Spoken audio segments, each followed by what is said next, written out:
Children Act. I saw it this afternoon for the third time.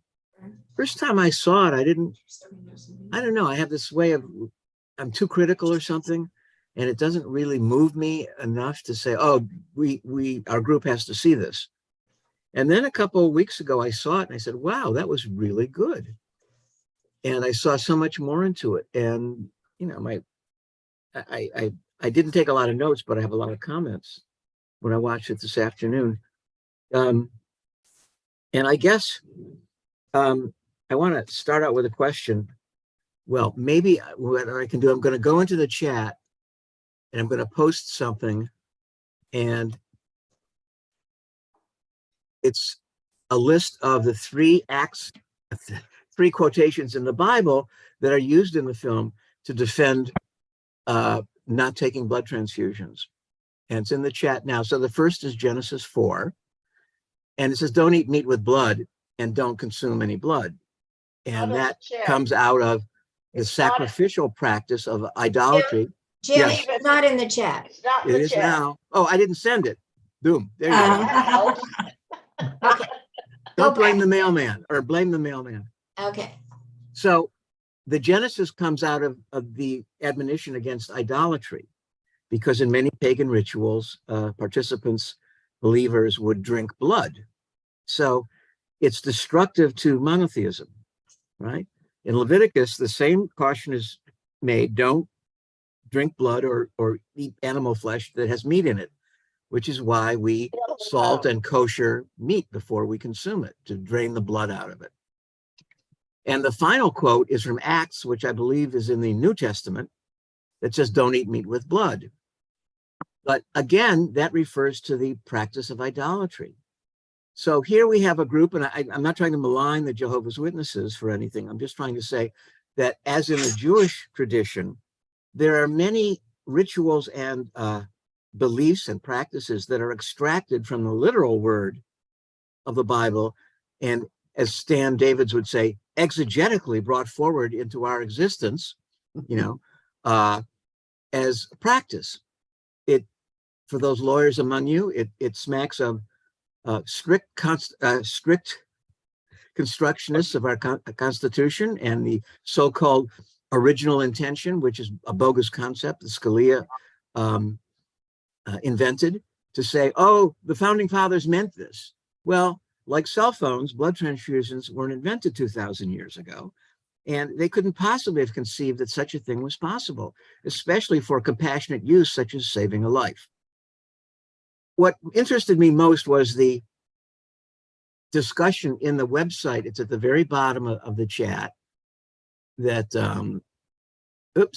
well, you have to go to it. If it isn't, let me know. And it's a Christian site, deals only with the Acts comment, and points to other quotes in the Act, especially quoting Jesus, explaining that it couldn't possibly be transfusion that they had in mind. Jesus is known, or is quoted in Acts as saying, oh, you can't possibly eat anything that's bad for you because it's all God's creation and it was meant for your nourishment. What's evil is what you guys, you human mortals, invent, such as sin, you know, amorality, theft, murder, gossip, the 10 Commandments. So it's not what you consume that's evil, it's what you put out into the world, which, you know, I'm not fond of quoting Jesus, but it's kind of a Reformed Judaism notion too, that we're judged by our actions. As in Yom Kippur, we apologize to people first.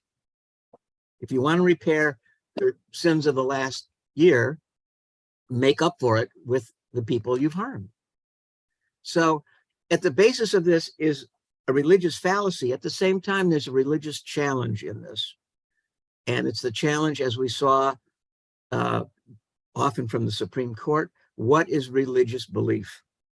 And what does religious freedom and does religious belief and freedom of speech interact, and when do they exclude each other? So this film carries with it all that baggage, which I found fascinating. You all know the recent Supreme Court decision said that an online designer couldn't design the wedding invitations for 2 lesbians. Just a couple of years ago, the bakers declined to make a cake for two lesbian who wanted to have a wedding party. And the Supreme Court kind of sidestepped that prior issue, but this time they were very clear that the designer had every right to refuse their business. We can talk about this later on because it's all about the subject of free speech and free expression. But this film is very specific, and I won't go on for too much longer, but what the change of the final half of the show, the film, is really what makes this fascinating. And that is the personal cost to her of her getting involved with the young man and the cost of executing the law faithfully. So it's what is the cost of faith to the boy and his family? And what is the cost of the law to Emma Thompson, who can do no wrong? So I don't know what they're complaining about. As my wife said, she's always good. You know, she's like a British Meryl Streep. You know, it's like, she's great, whether she's Mary Poppins or the woman who wrote Mary Poppins. And that Mary Poppins is all about her alienation from her father and saving him. You know, it's always about something else that people write about. It's what's deeper inside, and they find a co-relative, a substitute, a stand-in for the idea that we can all absorb more easily. So that is the end of Professor Ruxin's lecture for tonight. Let's dive into how you people reacted to it. Risa, I hope I covered everything. Dan had something beyond the... Just a minute, I got a problem. There's somebody talking to me on the phone on my computer. I can't seem to find where to turn her off. I think she stopped. Okay. Stan is looking things up right now. He went into the study and he hasn't come out. Give him a couple years with that, you know? Give him a couple years for that. Okay. If anything new comes in, I'm sure he can articulate what I just said that much better. But Woo! Okay. I had a question. Yes, Jerry. Adam Hendry makes it very clear to Fiona that the law was going to dictate to her what she was going to do. Yes. Oh, he doesn't understand, and I don't understand why she chose to visit him, because the decision was going to be determined in advance. Because of the legal, let's talk law here. It's because of the legal precedent that all the courts in the past, which he looked up, always decided in favor of the law or in the welfare of the child. Right. So that's why you're saying it was a foregone conclusion how she'd rule. But there's another reason. And that really cuts to the dramatic, emotional heart of this piece, even though the boy's very emotional and a very fine actor. Let's get back to that. But I want to answer your question with a question. What? Excuse me, Jim. I have Stanley's printed answer for you. And what did Reverend Google say? Or Reverend Google. Rabbi. Rob Google. 1, blood transfusion to save a life is mandatory in Jewish law. This is universally held and not the subject of sustained disagreement. Saving a life includes violating Shabbat, eating on Yom Kippur, accepting a pig valve, etc. Yeah. Number 2, the prohibition in Deuteronomy is clearly opposed to eating, consuming blood. Blood transfusion is not that. For Jehovah's Witnesses, the only acceptable use of blood is for seeking atonement, Jesus. Okay. JWC eating, Jehovah's Witnesses see eating blood equal to any way of introducing blood into your body. Nowhere in Jewish law is this an acceptable position. It's a non-starter. So that's it from the study. Okay. So we see contradictions within our religion and within other religions. Yes. And it's like, religion is what you make of it. It's what you want to do with it. There is no one way. And as soon as you get into the one way, you're in heavy fundamentalist territory. And we know what that has done to the Jewish world and to the Arab world and to the Christian world. Look at the Crusades, which were politically motivated. So, excuse me, this is in our blood as human beings and in society with a hierarchy. That somebody got the pun. Thank you, Risa. Yeah. It's like this is what we do as human beings. We argue, and in many sects and divisions of religion are caused by people refusing to accept an argument. So it's this notion of conservatives love to say, "Oh, relativism sucks. It's anti-religious," you know. And we're talking about moral relativism or religious relativism here. And they totally misread it for their own benefit, to be contrary. Relativism is about finding our way for each of us and allowing the alternate points of view to have weight that we can't entertain. You know, and it's a symbol of our closed-mindedness in our society today and the political divisiveness we have. It's terrible. So these are human traits. You know, we're just seeing humanity displayed all over, splattered against the wall. Fern. So I'm going to go back to where you were just before we went back to the blood issue and the issue of whether it was a foregone conclusion and why she went to see him.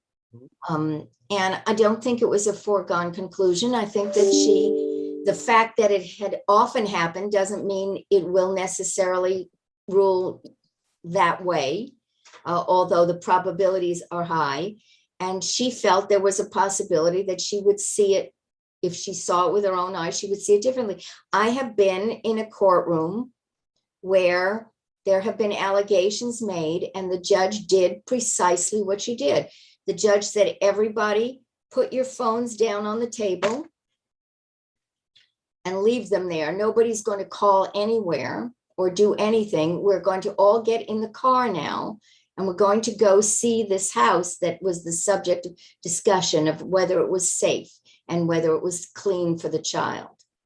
And everybody left their phones, so we couldn't call ahead and tell people to fix it up. And we all met at the house. And the judge then was able to assess it. They can do that, and they do. Right. So, and I'm sure in the British system, precedent had been broken. But I want to look back to the movie as our source of discussion here. And if you think back to the beginning of the movie, she rules according to the law. There are 3 cases she adjudicates on camera, one in depth, it's the very first scene. And then there are 2 others where she dismisses somebody, a black attorney, the man, you know, saying you shouldn't be here until the other side's been informed. And she dismisses the other case. You know, she's tough and she's disciplined and she's smart. So the film establishes that very early in the beginning. And she's rigorous. What else does the film establish about her personally in the beginning? Natalie? You're muted, Natalie. Unmute. Lower left corner. Well, I think the whole issue with her husband is very important in the film because I think that is one of the reasons that led her to go into the hospital. I think there was a question that the boy says to her, how come you didn't have any children? And she says, well, I've been too busy. Do you remember that? Yes. And I think that's what her husband says to her. Yes. You have no time for me. You've been too busy. And we don't have a marriage anymore. And all you think about is your work. And I think that if that wasn't happening in her life at that time, that's the way I saw it. I don't think she necessarily would have gone into the hospital. I think you're absolutely right there. She needed it.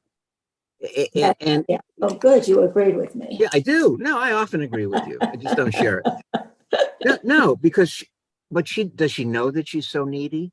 No, she follows her conscience, her sense of discipline for impartial jurisprudence. You know, she had to say, I couldn't rely on the evidence presented by the social worker or the doctor as to your frame of mind. I have to know that you are consciously willing to accept the consequences of refusing the transfusion. That's her rational justification for going in. but I think you pinpointed her emotional need to connect, because by announcing he's going to have an affair, he has wounded her so deeply, she's hurting. And that's the subtext, the undercurrent that drives her through all of this. And I think that's a lovely performance thing. She does superbly well. The screenplay was based on the novel by Ian McEwan. Some of you have read his books. I have not. But yeah, a very good writer, I'm told. And that lives in us. We feel it. We feel her carry that weight going into the hospital. Mhm. And she approaches it with an emotional seriousness of purpose, even though she's like the ice queen, but he sees through it, doesn't he? And what did you people think of him playing the song on the guitar and then her joining in? Before we talk about that, yeah. I think that in terms of the film, it says Fern, but it's really Barbara. In terms of the film, I think the filmmaker was making her more human with her rigor, and her coldness. By going to the hospital, she showed that she had an open place in her space. Right. It wasn't just precedent. Right. And I think that was an interesting way, I think, that without words showed her softness or her openness, because her character wasn't. And it also showed her devotion to her work, which gives some evidence to Stanley Tucci saying, you left, later on, he says, I left for 2 days. You left many years ago. Mhm. There was not room for him in her emotional sphere, her wheelhouse.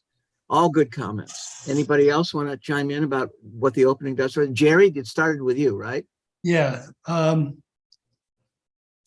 I think when she finds out at the very beginning of the film that her husband walks out, it makes her realize that she's blind to emotions and feelings. She didn't recognize that what was going on. So I think that propels her to find out what's going on with this guy, with the kid. I think that's very wishful thinking on your part, because her reaction to the news, she's livid. She feels betrayed. She plays the victim and even uses that word for her, because she can't even entertain the possibility that, what, of course I've loved you. I've been faithful all this time, and he's saying, but you ignored me all this time. Those of us who have careers and tend to be self-involved have probably heard this from a partner, except for the Schwimmers, of course, who share the same career. But you always get a laugh out of you guys. But in the film business, we say never marry a pro, always marry a non-pro. But lawyers somehow find a way they adjudicate the differences. Mostly, you don't marry a pro because the income stream is too low. Unpredictable. Yeah. Kimberly can attest to that. Okay. So she also reveals her character's cold side. Jim, I think Marina's trying to talk. Yes, I know. Just let me finish the concept and then Marina can chime in. She's revealing her coldness and how her husband lover might react to it. She's showing us why he's feeling what he's feeling, because she's immediately antagonistic. It's never, what have I done wrong? It's, oh no, I love you too. She can't manage to say that. So we get an awful lot from her very early. And when have you ever had a movie where somebody announced, I'm going to have an affair, but I haven't had it yet? Yeah, right. If that isn't a cry for attention, I don't know what is. Marina and then Iris. Thank you, Jim. My perception of this wonderful character is that while she's close to those close to her, she opens up to be vulnerable when she comes to see the boy. And this way she opens his vulnerability and she opens her own vulnerability. And I think this leads to the boy's death. I don't think he refuses treatment at the end because of religious considerations, no, but because he doesn't see a life or a purpose in his life He wanted to change his life altogether. He wanted to be a different person. And because she kind of rejected his attempts at connection, that's why he's dying. I think that's really observant, and I agree up to a point. Let's hold that discussion for the end of our discussion, if you don't mind. Jim? Yes. Well, Iris first, Miriam, and then your turn. I was just going to say that I thought it was she's multi-layered. She doesn't have just the cold exterior. She Right. also has an emotional reaction, not just anger, because what usually follows anger, when you know that you were wrong to be angry because the other party is right, is guilt. And I felt she was very much dealing with guilt throughout the film, and that's what drove her to pursue that young boy's other side, not just what was on the surface. Good point. I want to point out another detail that may have blown by too quickly. The other cases that she hears, the first one is about the conjoined twins. It's the same conflict. Can you take one life to save another? Oh, this is Solomonic, right? Solomon. Yeah, honey. I am. He's calling on me next. Yes, I've just called on you, Miriam. Oh, okay. What's interesting that I find, Jim, is this. She's a woman who has many, many admirable qualities. We all, I think, like her. We admire her for her very, very worked on, true, reflective impartiality, as much as she's able to be impartial. Yet when her husband says to her, "We haven't had sex in 11 months, and he wants an affair, but he loves her and will surely come back to her after the affair," she's absolutely horrified. And she is now a victim, not being the impartial person that she is when it comes to other cases that don't involve herself, but being now a person who feels wronged, innocent, a victim, as though, which is very surprising to me, as though she played no role whatsoever in his desire to have an affair. I find that very, very dichotomous, true to life, maybe. That's how people feel. They feel victimized when they themselves are part of it. When they're in a position to always be an impartial human being like a judge. And yet when it comes to her own life, she has this inability to look within herself. You really nailed it, Miriam. Absolutely. And what you also nailed was that we all do this, and we all know people who do it, probably worse than we do it ourselves. And we've experienced it firsthand. And it keeps a lot of psychologists employed, let me tell you, holding that mirror up to people. This is what you're doing. But that's a great thing that movies can do. We saw her before she saw herself. And that's the brilliance of the writing in this film, is that she is fully revealed to us by the time she dives into this case. I think they 20 minutes. The first court scene is 16 minutes in. And while I'm looking at my notes, I want to comment in that first scene that she hears before the court. It's the opening scene. She says, "This is a court of law, not morals." Right? As though, it's like Supreme Court Justice Roberts said, it's like calling balls and strikes. Most of the time it's obvious. Well, what about the rest of the time when it isn't? That's what we all look at. Fern? Another legal point, which is that most family law, I don't know British law, but it's similar. We have common law as well. Family law typically is a court of law and equity, and that's different. So I was a little surprised by that response. When you're dealing with those issues, moral issues, equitable issues, that kind of moral concern is part of the consideration. Right. I don't know British law myself. I suspect that that was put there by the screenwriter and the director Right, to make it a binary decision. right. You know, and that makes for good drama. Let me check my notes here. And then she dismisses 2 cases. By the way, I don't know how you people, if you noticed it, those 2 cases she dismisses, the film could have survived without them. We knew she's tough from her first decision. You know, why do we need to consume that screen time to prove to us that she's a no-nonsense judge? I don't know. You know, I didn't, it was amusing. It was fun the way she dismissed them, but was it necessary? The filmmakers thought so. But it's the kind of nose that one develops when you think about, is this off the point? You know, we already covered that point very well.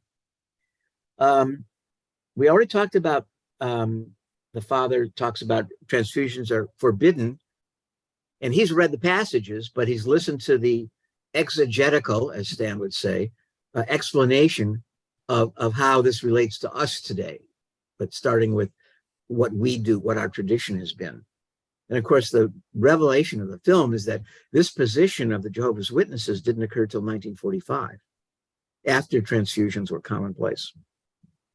So again, it's how does religious faith interfere with our knowledge of the facts? You know, it interferes only when our faith serves us better than the facts.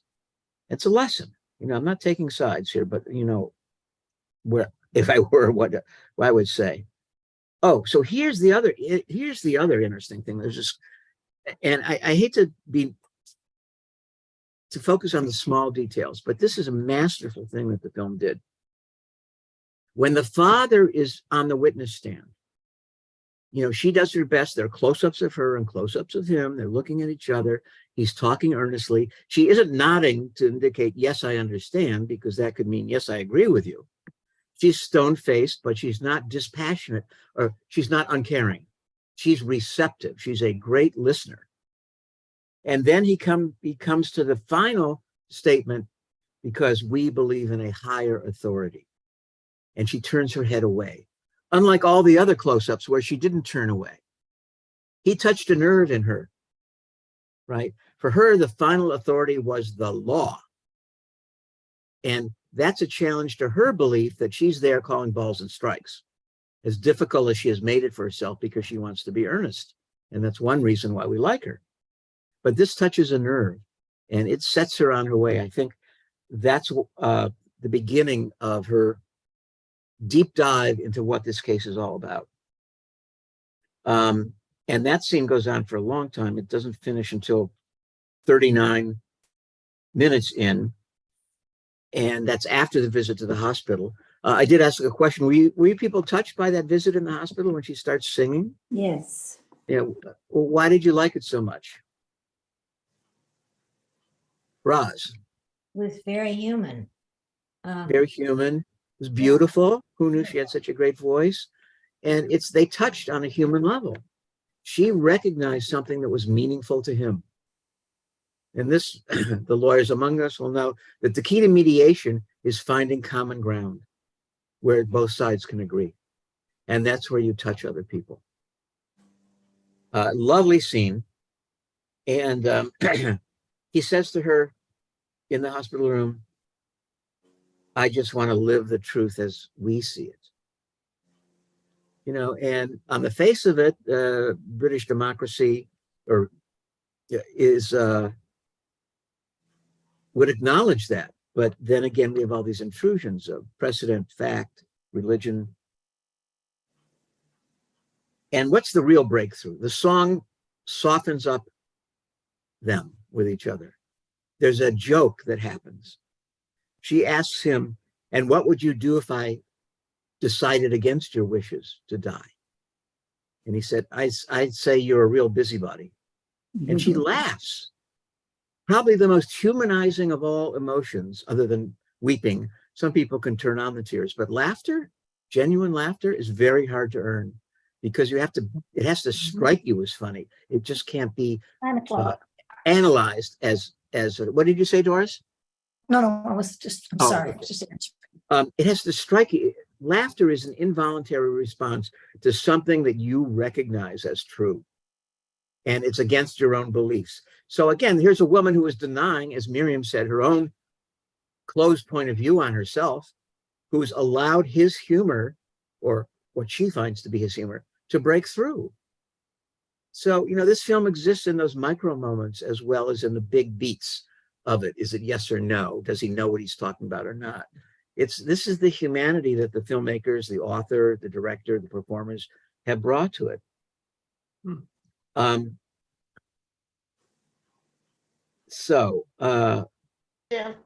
Yes. I think it's important to bring out at this point the fact that the family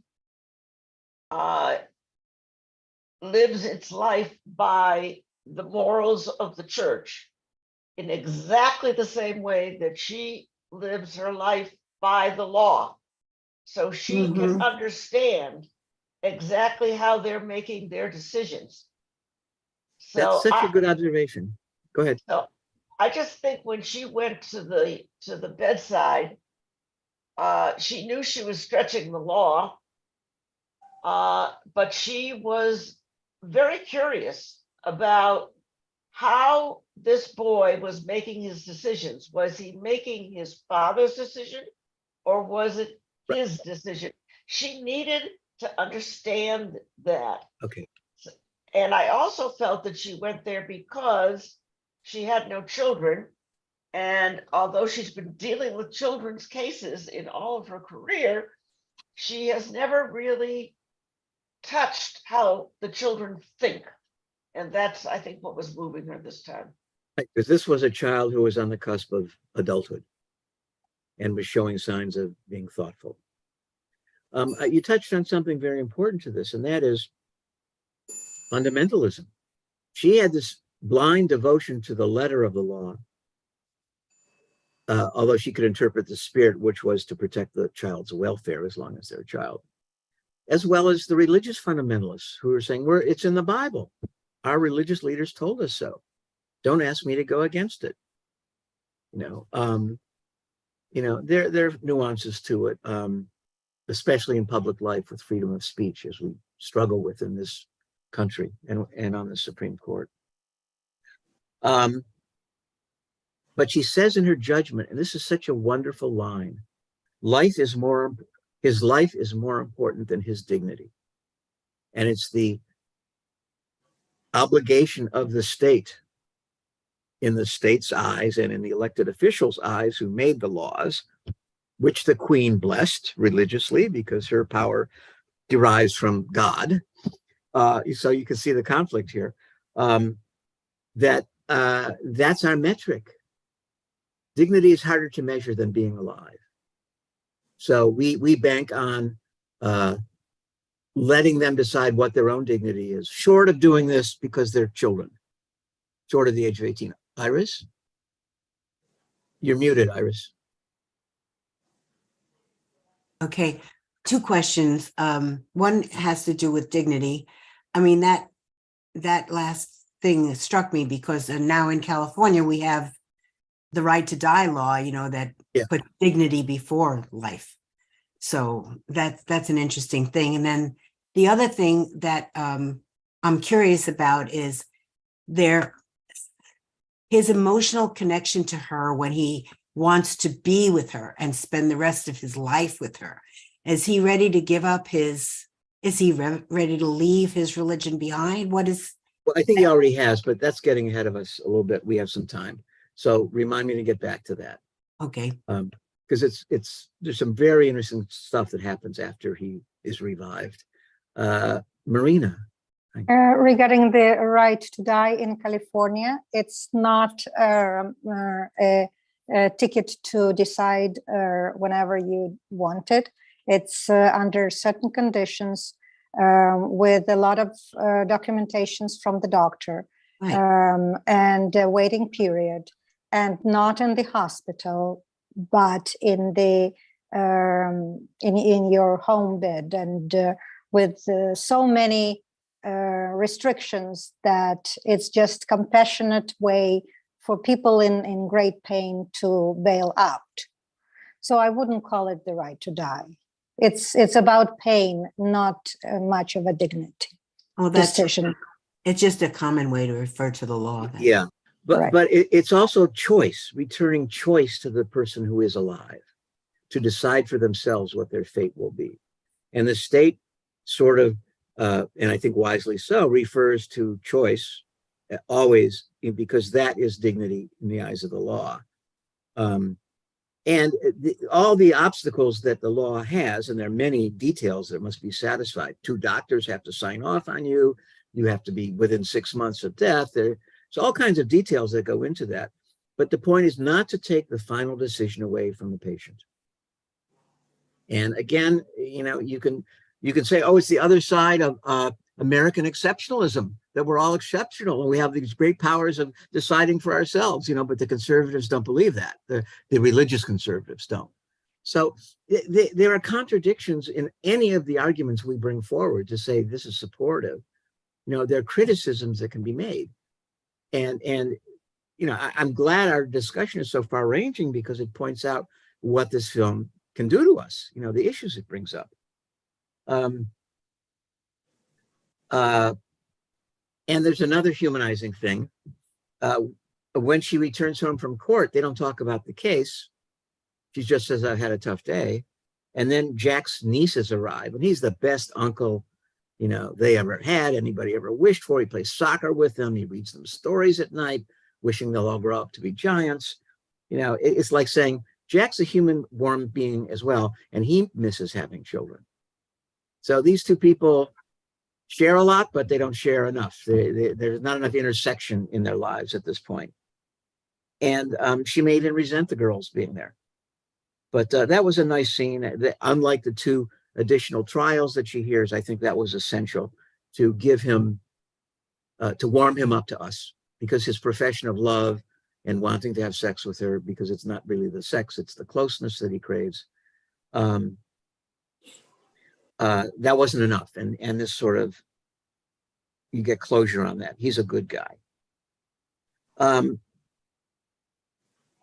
And then there's a very important scene. I don't know what, this happens like halfway through, where she admits to someone, I think it may be the singing lawyer who's her friend.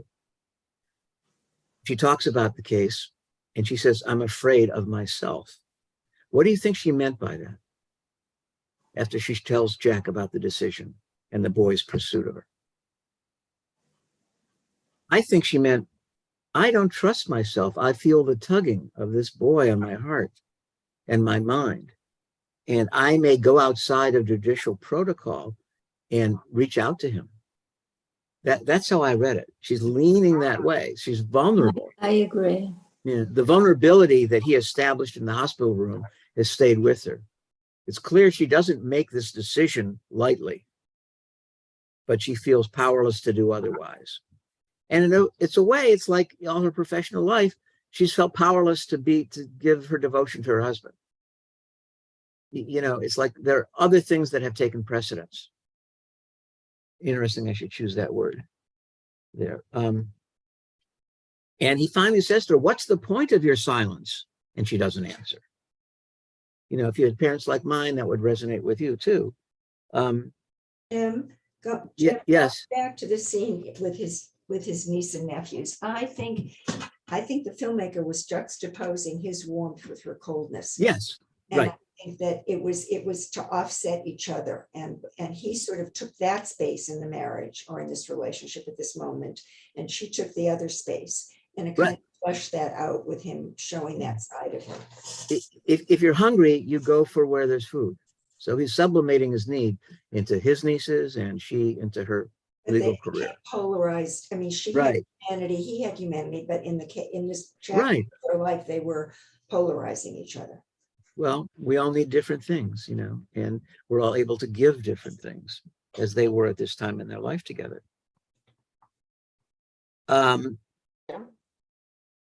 That's when he says, I left 2 days ago, you left the marriage years ago. Jim, do we know if they are responding to the fact that they didn't have children, or if they decided not to have children? No, I Because don't know. That's vague. It's vague, and therefore we don't know. If he wanted children and she didn't, that's an old discussion between them. Yep. If they tried to have children and couldn't, then it's a pain in her. In both Not- of them. For him, definitely, but for her also, there's a pain in there, which is why I thought she went to the hospital. Well, right. She's seeking a child she never had. She wants to Exactly. save a child she never had. Yeah. I felt her performance conveyed that, even though it's vague. We got the emotion that we needed to, as vague as that was. Regret, guilt, hunger, for Exactly. what a child might provide for you. Exactly. I had a question. Yeah. When she goes to the hospital for the second time because the cancer is returned. Yeah. And Adam Hendry says to her, my choice. I mean, Yes. I'm an adult now and I can choose. At the funeral, she's very much at peace. And I would think, even though it's, quote, his choice, that she would still feel guilty because she rejected him. Jerry, you always ask these questions that are so important at the wrong time. It's like I promise we're going to get to that, because that's such an Okay. important part of the, and that caught my eye too. It's such an important part of the film. Let's keep breaking it down. And, he confronts her, he follows her and gives her his notes, and she says, no, you're going to never contact me again. Now go away. I'm going to watch you go away. This is not right. And she leaves. But as she's walking away, she stops and she turns to look after him. Sweet. It's not subtle, but it says he's having an effect on her. When he appears at that retreat of whoever they were, the lawyers in Newcastle, she tells him, call your mother and tell her you're coming home soon. That doesn't, this is probably the greatest scene in the movie. It's why I wanted to deal with it first. That's when he confronts her and says, you knew from legal precedent, you knew how you were going to decide. Why did you pick me? Why did you single me out? And she can't really answer the question. That's when she turns to her clerk and says, get the car, he's going. And what I thought of, and please, it's not that I'm right or not. She singled him out. I think a part of it is she was looking for permission for her to decide. She was hoping he'd say, yes, please save me from my religion. Or she was hoping for permission to feel something, which is really the bigger question here. This seemingly cold woman who can open up her heart to a stranger, and that's another phenomenon. Why does that happen to psychiatrists we meet for the first time, or people we meet at a bar, or a relative, somebody we don't know well? It happens because it's like a safe space, excuse the awful expression that universities use. You feel like you can do it in that environment with impunity. There'll be no consequences, and the real accomplishment will be that you get to say it. So the permission was, would he give her permission to obey the law? Or that's the other thing. It's not a permission to feel something for him. She was hoping to prove that she could uphold the law because she went to see him. She said, yes, this boy needs to be protected from himself and his religion. It's a very pivotal moment that, again, Risa, isn't answered, but we have to go with the void there and fill in the gaps because the filmmakers are inviting us to do so. Often it's the negligence of the filmmakers that don't explain something to us. But this, I think, they're left unspoken because she would have. Then the scene at the doorway. What did you people think of the kiss? Come on, all you lascivious seniors out there. You know what I'm digging for. It was not a mother's kiss. It No. was what? Not a mother's kiss. No, it wasn't. Nor was it a son's kiss. Correct. How did she react to it, though? Was she It's- repulsed? She was scared. Scared, yet too scared to move away. Right? A little too long. And then you see the shock on her face when he leaves her, and it's like, get out of here. She knows she can't go there. But again, he's honing in on her need for love, which she hasn't realized before. This is real motherhood. But You know, but I don't think I'm the only mother sitting here who had to train her children and then eventually her grandchildren never to kiss me on my lips, that it was inappropriate. It's taught. I agree. I've shared this. I didn't have to teach my kids. They knew. I was their dad. That's different. But God I forbid had- I should kiss my son on his cheek or his forehead. Oh, that's bad too. But lip kissing was something that No, I right. stopped right on the dot each time. but you see that And it's the she didn't know that. She No, hadn't she- experienced that. But So she that- was scared and shocked. That's what I think. she knew it was taboo, right? She knew Not it just was for legal taboo, but justice. she didn't know what to do. Yeah, she didn't. But you see, that shows her quandary. She's stuck with her own character. We all have to live our own lives, and this whole film has been a process of her realizing that, and that she hasn't lived her whole life fully.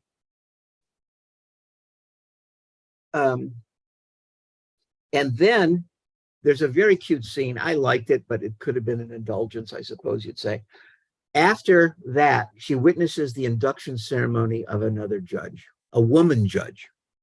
I promise to uphold the laws of the country as endorsed by the Queen. Very meaningful at that point. Is this saying you did the right thing, or you betrayed somebody who really needed you by doing the right thing? And I don't know. They could have stayed on that scene a little more to show a reaction, but it read for me. But I thought it was very poignant.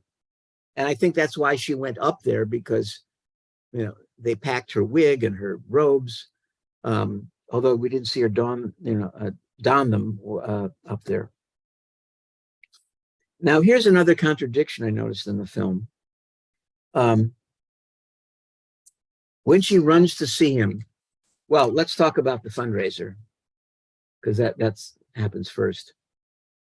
They start the fundraiser with a song the attorney practiced in the beginning, la la bee, la la la. It's all about a child, save the child. And they started again in the performance at the charity benefit. And she stops playing the song she shared with Adam on the line, on leaning on my shoulder, which is what moved Adam so much. And this is Yeats's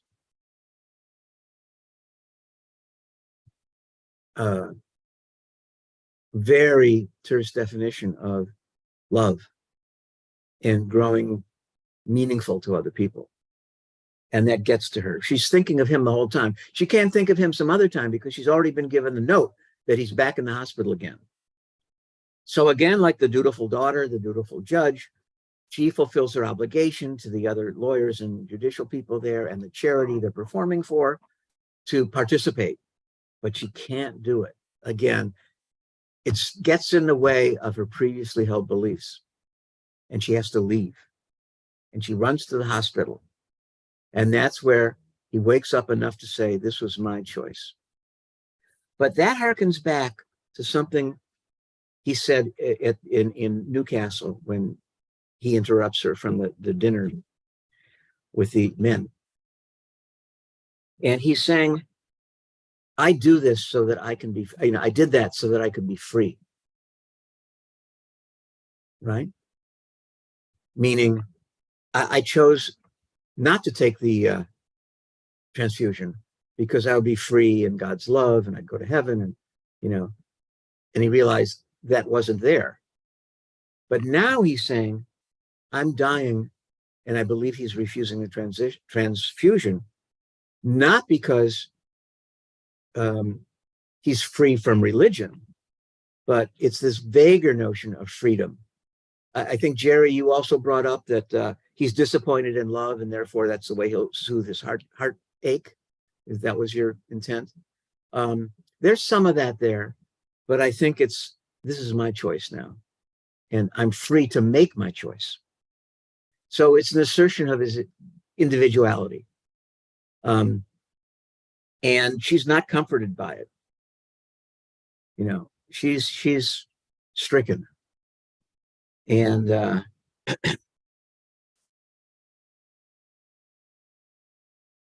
it's this whole film is about awakening in her an emotional intelligence that she never had before.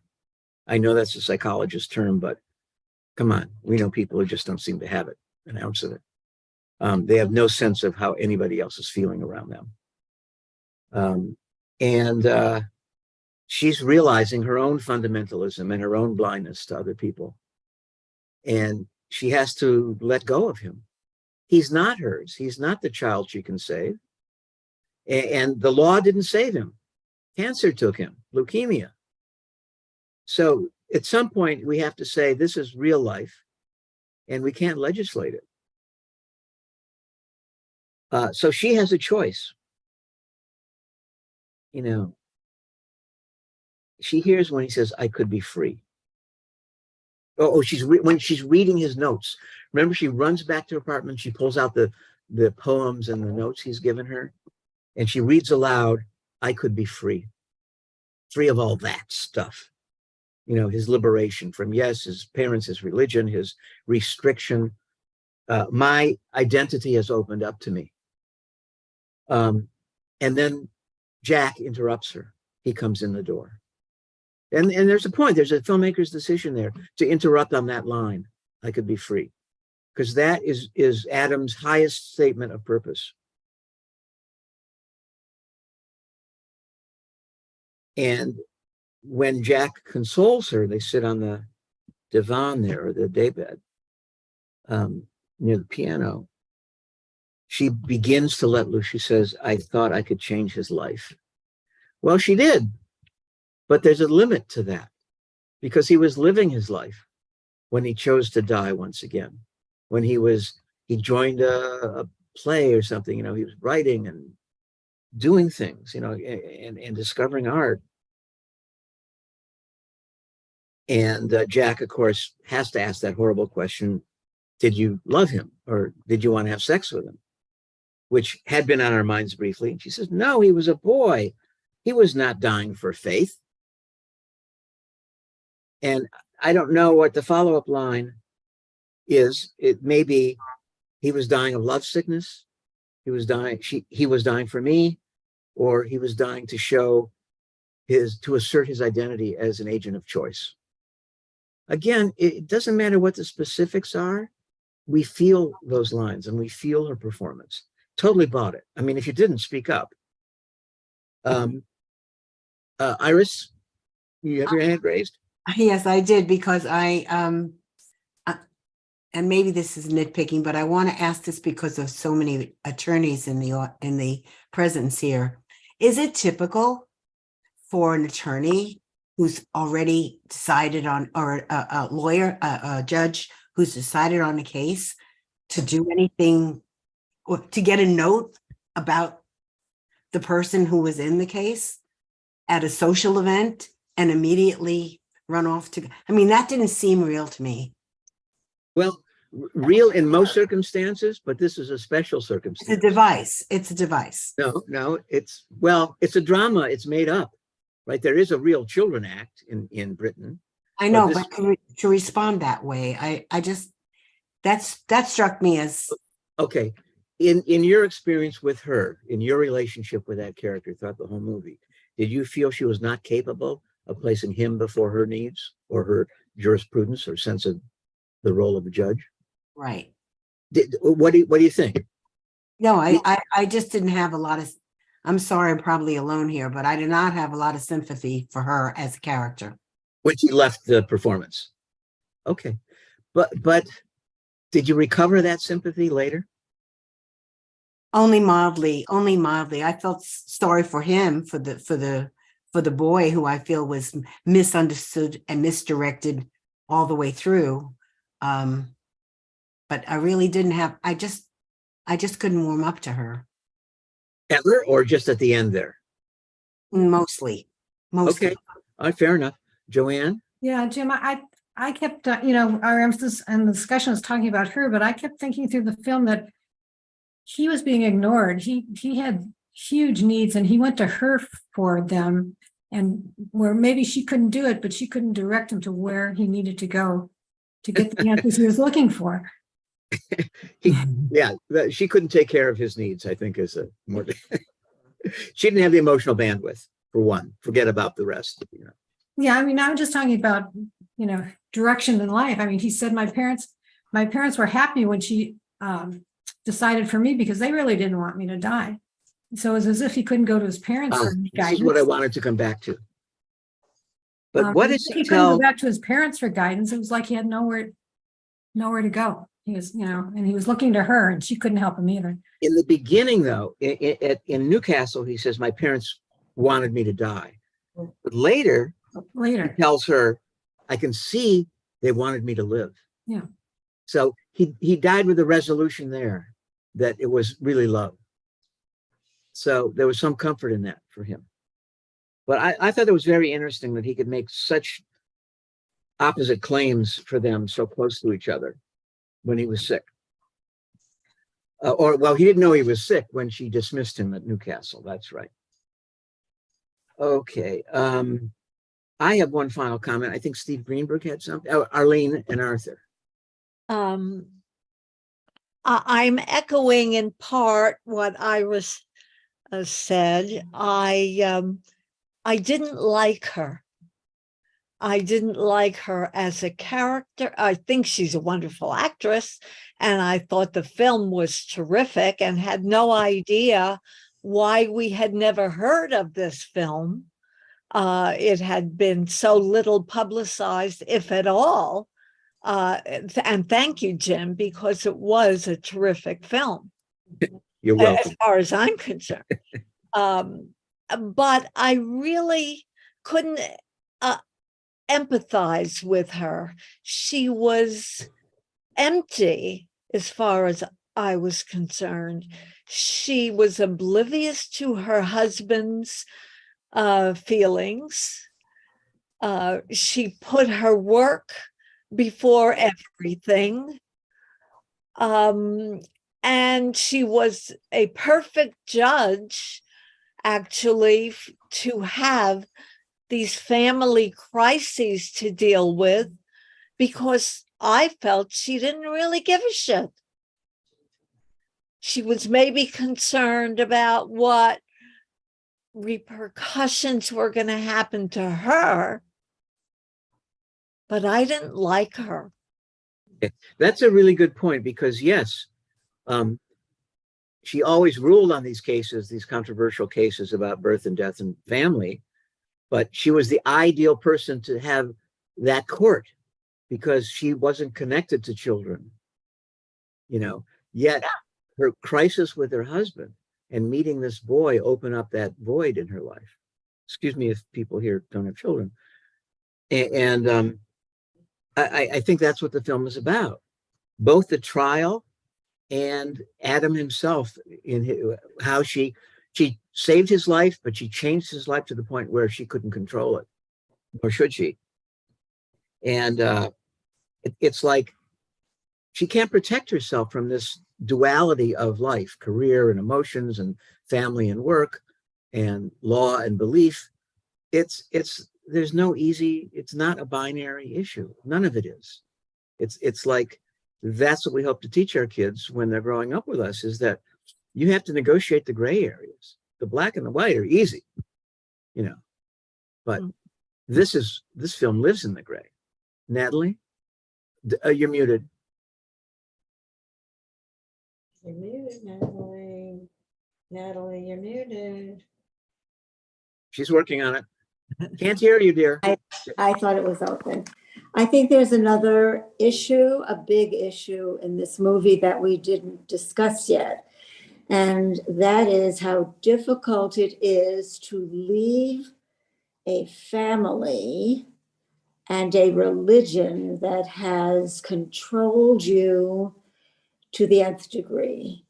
It's like Orthodox, extreme Orthodox Jews, when people want to leave that group, if there isn't some kind of organized group that can take you, there is no way that you can survive in the world by yourself with the guilt and the troubled feelings of what is right and wrong. And that at the end, this boy was sick on top of it.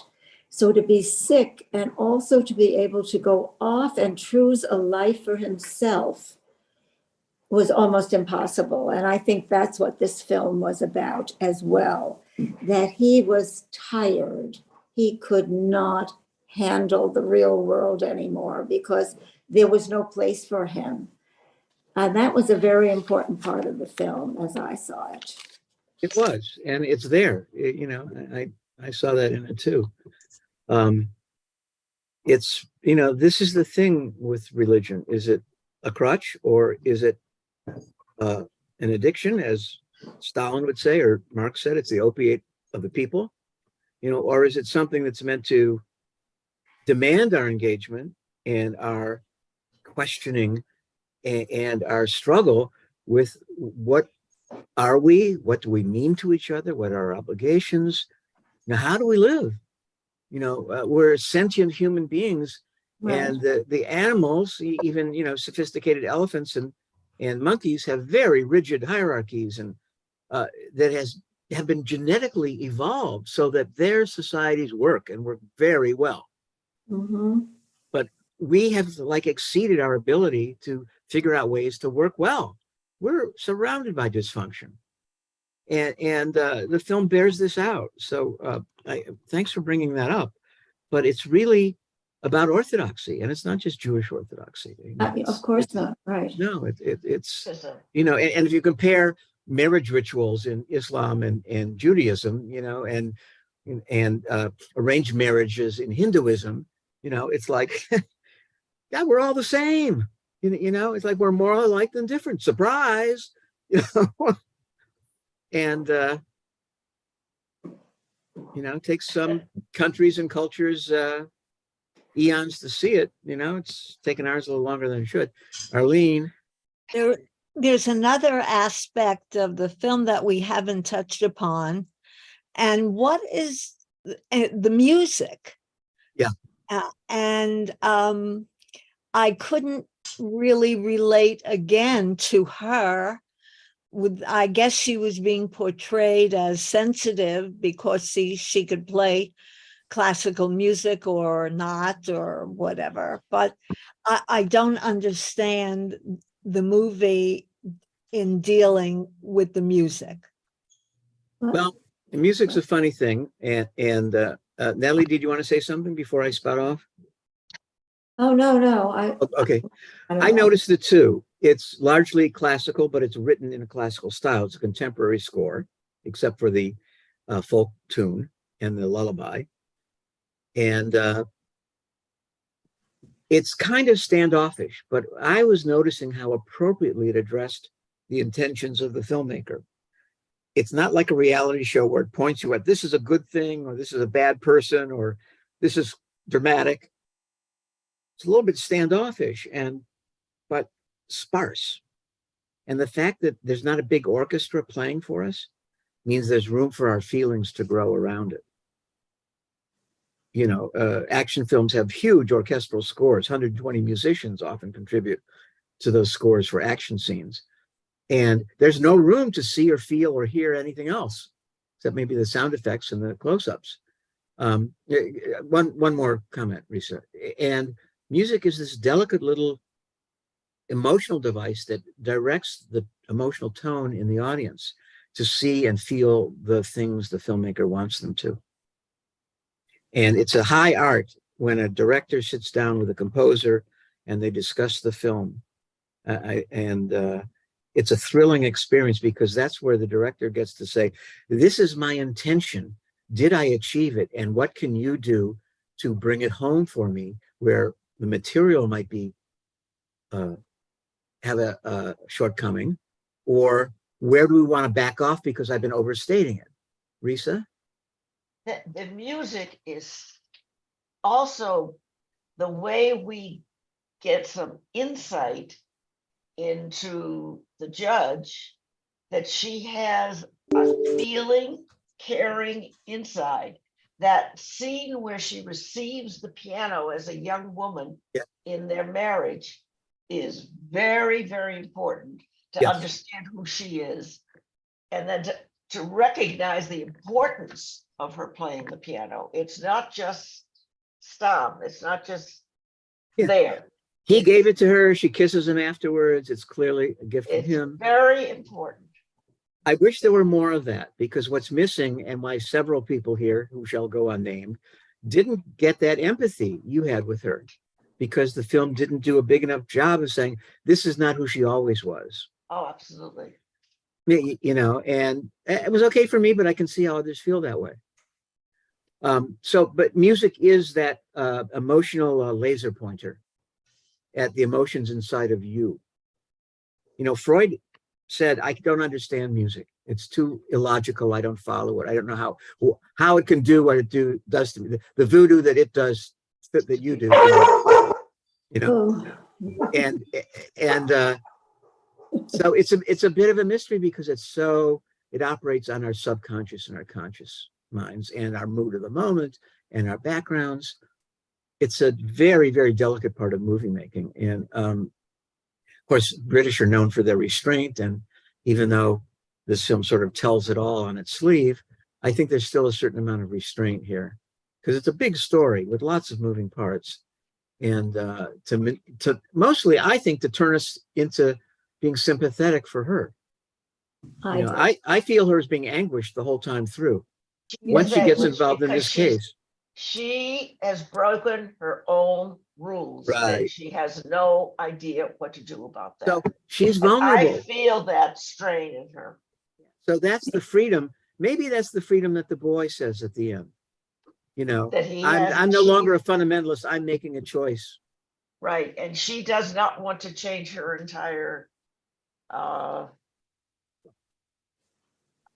connection to the bar, to connection to the well, we talked about judge. this early.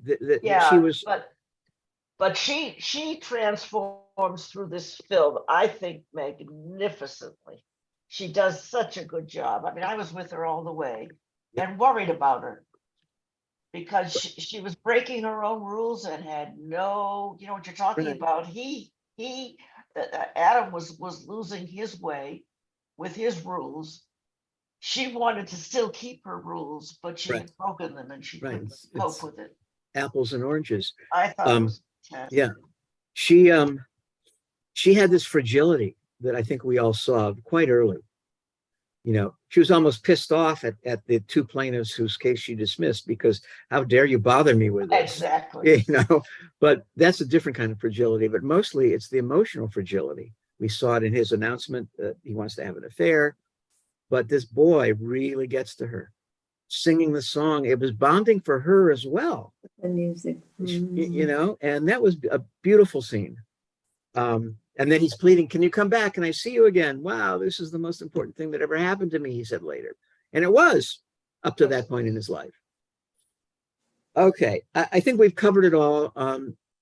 I think it's a testament to this film that we had so much to say.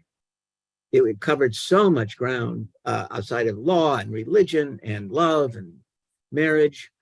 It's really, you know, and I can't answer to your comment, Arlene. I don't know why it didn't get more notices. I forget the year. It's not a new film. It's 10 or 20 years old. But it's the kind of film, it's that sensitive British filmmaking that, you know, oh, it's not a blockbuster, therefore we don't really give it much of a push in the States. And, you know, when I saw it for the second time, I said, wow, this is really deep. You know, there's plenty for us to engage with. Speaking of that, I'm on the prowl for more like this. There's new films all the time. I want to say that the Oscar nominated films that didn't get much notice have finally come onto Amazon Prime or Netflix. So we'll have good films to see that are meaningful as long as they pass my acid test. There's a Japanese film about a young man and young woman who had a friendship and then meet up years later in their lives and are toying with a relationship. There is Hello, God, Are You There? Which is the story of the Jewish author who wrote the book. Judy Blume. Judy Blume, right? And it's supposed to be charming. I want to see it first because it could be not worth our time. And then there's Showing Up, the Kathleen Reichert film that's got highly touted because of Michelle Williams' performance in it. And then there's a French film called Full Time about a single mother who has a job being a housekeeper in a hotel. And a couple others that are just becoming available. So I don't know what it's going to be. It's 2 weeks from tonight. I guess that is, no, it's the 20th. Yeah. I don't know what it's going to be. We do have 2 dates approved for August. If you want to write them down, it's August 3rd and August 17th. So that's 4 films we can look forward to. You can also log in on Zoom when you're on vacation, if you're going away. And God, you might even include a grandchild if you're jonesing for a movie and when you're with them. So that's all I have. Anybody else want to comment on the film tonight? Yes, I do. Yeah. I think one of the things that struck me is that he was invested in the religion and then he invested in her, and both of them didn't serve him. And both of them made him sort of in some way collapse. And if she had taken him on, I think he was inferring that if you will give me the chance to be with you and grow, I'll be okay. But without that, without anything holding him like the religion or her, he just couldn't do it. I agree, but do you blame her for saying no? No, I think she was caught in her own very complicated set of feelings about herself, about him, about her husband, and how she was trying to come to grips with it. So this case humanized her as much as it did anybody else. It opened her up, certainly. And I think the last scene was interesting where they're both walking out of the cemetery, really together. They touch, they hold hands. And giving you the feeling that they had found some way of communicating and that there was hope in this relationship. Right. It's a hopeful ending that she has. Maybe, you don't know, but that's, movies are like that. Got to stay tuned for the sequel, but we don't write them. Okay, this was a great discussion. I'm so glad we had it and so glad you received it. Thank you. Whether you liked her or not, it brought up a lot in us, and that's our gold standard. Okay, so see you on the 20th, I hope. Invite your friends, your dogs, your family. Thank you. Well, thank you. We'll see each other soon. Okay. Bye. Bye. Thank you. Thanks, Good Jim. night. Bye. Bye.